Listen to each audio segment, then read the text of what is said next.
Hey, what's up? We got to talk third-party warranties. These aftermarket warranties that you get from people. I'm in this 2017 Escape.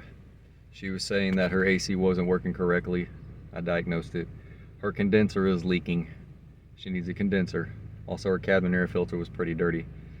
She has an aftermarket company warranty, and the name of that is Silver Rock. I've never heard of Silver Rock before, but they denied her claim. So another one is I got this Fusion over here that I'll show you. Actually, that Ford Fusion, they have Car Shield, and Let me roll over here for a second.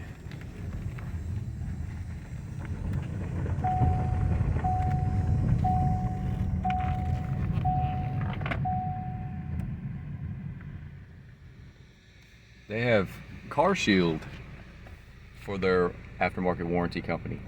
That car needs an engine because it has coolant intrusion, and it's got 170,000 miles on it, I do believe.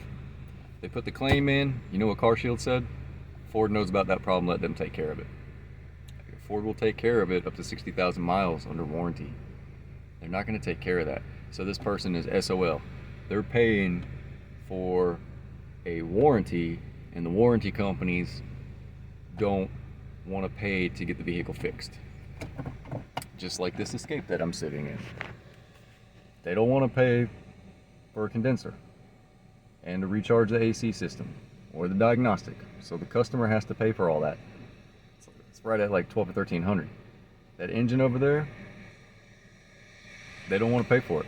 So what's the point of paying for an aftermarket warranty? These companies tell you, yeah, this, and this is covered, but it's not. You have to be careful with the warranties that you buy. My advice to you is if you're going to buy a warranty, buy it from your dealer. They will sell you a warranty. They will sell you an extended warranty from your dealer. That's going to be your best bet. I feel bad for these two customers. This customer is going to do the condenser. She's going to do it on the 25th of next week. As far as that engine's concerned over there, I think the customer's just going to junk the car and maybe get a new one. Not quite sure. It's just sad that these companies are out here to sell you a warranty and take your money, but then they don't want to fix it.